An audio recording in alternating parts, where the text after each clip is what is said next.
तुम्हारी इतनी मजाल कि तुम लोगों ने श्री राम को काल्पनिक कहा और उनके अस्तित्व को मिटाने की कोशिश की। श्री राम के ऊपर उंगली उठाने से पहले मैं तुम लोगों से एक सवाल करना चाहता हूँ। तुम्हारी क्या गारंटी है कि तुम सालों अपने बाप की ही पैदाइश हो? ये देश तेरे बाप की है जो हिंदू भाइयों को इस देश से बाहर निकालेगा। जरा सोच समझ कर बात किया कर, वरना तेरे एक तरफ से आलू डालूंगा, दूसरे तरफ से ऑटोमेटिकली सोना निकलेगा, समझ गया? भारत के सबसे बड़े रईस और पॉलिटिकल खानदान में जन्मा राहुल गांधी, जिनके परदादा पंडित जवाहरलाल नेहरू 1947 से 64 तक 3 बार इंडिया के प्राइम मिनिस्टर रहे। वहीं उनकी दादी इंदिरा गांधी 2 बार और पिता राजीव गांधी भी इस देश के प्रधानमंत्री रह चुके हैं। लेकिन दुर्भाग्य से राजीव गांधी और इंदिरा गांधी की हत्या कर दी जाती है। अब बारी है राहुल गांधी की। मतलब पप्पू भी अब भी हो? अरे नार बाबा, तुम तो कुछ ज्यादा ही सोच लेते हो। मैं तो बस पीएम बनने की बात कर रहा हूँ।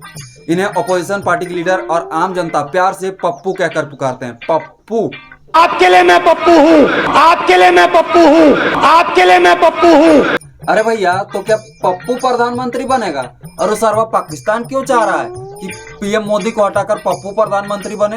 इससे उसको क्या फायदा होने वाला है? पाकिस्तान को छोड़ो, राहुल के पीएम बनने पर हमारे भारत देश को क्या मिलने वाला है? और भारत तो एक हिंदू बहुमूल्य राष्ट्र है, फिर भी राहुल गांधी यहाँ के हिंदुओं को इस देश से बाहर निकालना चाहते हैं। तो क्या राहुल गांधी मुस्लिम है?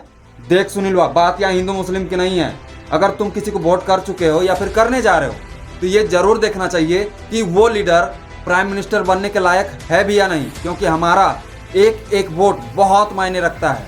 अगर गलत हाथों में इस देश का भार सौंपा गया, वो इस देश को डुबोने की भी क्षमता रखता है, ठीक मालदीव्स की तरह। तो मिस्टर सुनीलवा, तू 10 मिनट के लिए शांति से बैठ जा और देख मैं कैसे पप्पू और उसकी फैमिली की सटा के लेता हूँ। तो केजरीवाल जी, आप क्या बोलते हो? पप्पू नाम के चैप्टर की शुरुआत करें? तो करो ना भाई, क्यों नहीं कर रहे? राहुल गांधी नाम के इस इंडियन पॉलिटिशियन का जन्म 19 जून 1970 को इस देश की राजधानी दिल्ली में हुआ था। इनके पिता राजीव गांधी उन चुनिंदा लोगों में से एक थे जिन्हें एक प्राइम मिनिस्टर के रूप में साल 1984 से 89 तक इस देश की जिम्मेदारी को संभालने का मौका मिला। वैसे जब राहुल गांधी का जन्म हुआ था तब इनके पिता पॉलिटिक्स में उतना एक्टिव नहीं थे। वहीं इनकी मां सोनिया गांधी फिलहाल देश की सबसे पुरानी पार्टी इंडियन नेशनल कांग्रेस की प्रेसिडेंट है। इसके अलावा इनकी दादी इंदिरा गांधी स्वतंत्र भारत देश के अभी तक की एकमात्र महिला प्रधानमंत्री रही हैं। वहीं इनकी बहन प्रियंका गांधी वाड्रा भी एक लोकप्रिय पॉलिटिशियन है। इतने बड़े राजनीतिक परिवार में जन्म लेने के बावजूद राहुल को बचपन से ही पब्लिक के नजरों से दूर रखा गया।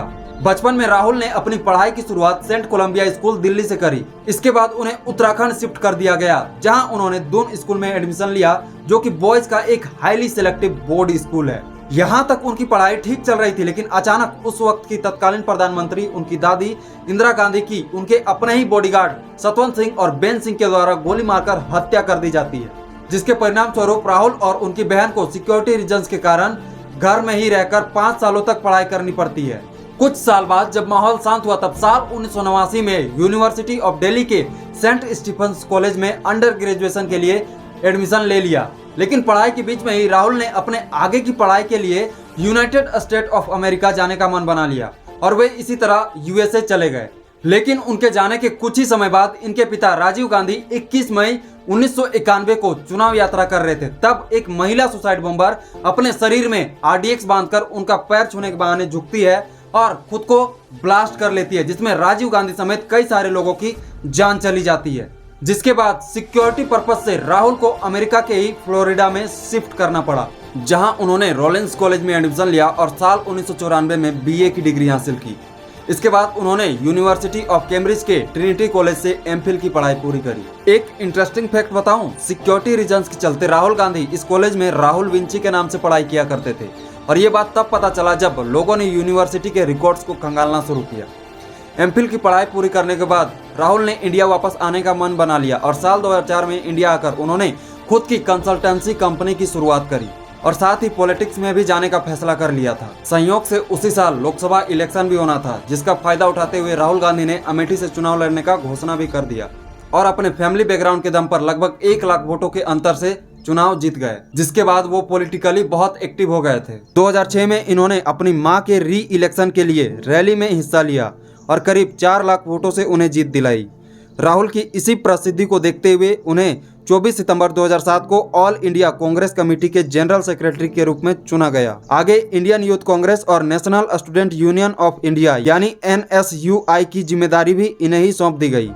इसके बाद साल 2009 के जनरल इलेक्शन में इन्होंने अपनी अमेठी की सीट 3,70,000 वोटों से हासिल कर ली और फिर साल 2014 के लोकसभा इलेक्शन में फिर से अमेठी में जीत हासिल की, लेकिन इस बार अपनी पार्टी को राष्ट्रीय स्तर पर नहीं बचा सके। इस बार नरेंद्र मोदी के नेतृत्व में बीजेपी की सरकार बनी और नरेंद्र मोदी को भारत का प्रधानमंत्री बनाया गया। फिर अगले टर्म यानी साल 2019 के लोकसभा इलेक्शन में राहुल गांधी ने अपनी पार्टी को लीड करने का काम किया, लेकिन दुर्भाग्य से इस बार भी पार्टी अच्छा प्रदर्शन नहीं कर पाई और राहुल भी स्मृति ईरानी के हाथों अपनी अमेठी की सीट से हाथ धो बैठे और यहीं से पप्पू का परिवारवाद और इंडियन नेशनल कांग्रेस का अंत होना शुरू हो जाता है। ये तो था पप्पू का पॉलिटिकल बैकग्राउंड, लेकिन इसी पॉलिटिकल बैकग्राउंड के पीछे इन्होंने बहुत सारे कांड भी करे हैं। पप्पू के परदादा पंडित जवाहरलाल नेहरू हिंदू मुस्लिम के नाम पर देश के 2 टुकड़े कर दिए और 10 लाख हिंदुओं को मरवाकर प्रधानमंत्री बने। और इंदिरा को प्रधानमंत्री बनना था तो देश में इमरजेंसी लगा दी। राजीव को प्रधानमंत्री बनना था तो 10,000 सिख भाइयों को मरवा दिया और सिर्फ मुस्लिम वोट पाने के लिए कश्मीरी पंडितों को भी मरवा दिए। बारे बारे राजनीति।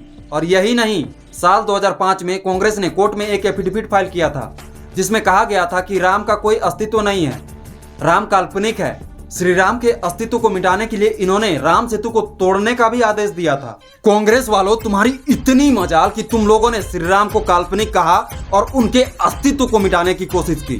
श्री राम के ऊपर उंगली उठाने से पहले मैं तुम लोगों से एक सवाल करना चाहता हूँ। तुम्हारी क्या गारंटी है कि तुम सालों अपने बाप की ही पैदाइश हो?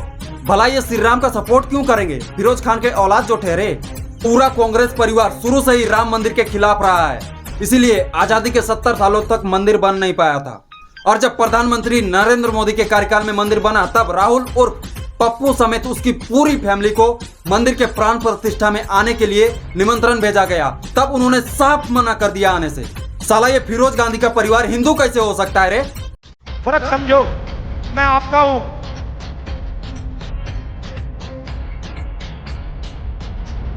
वो उनके हैं। बजरंग बली की, मैं आपका हूं,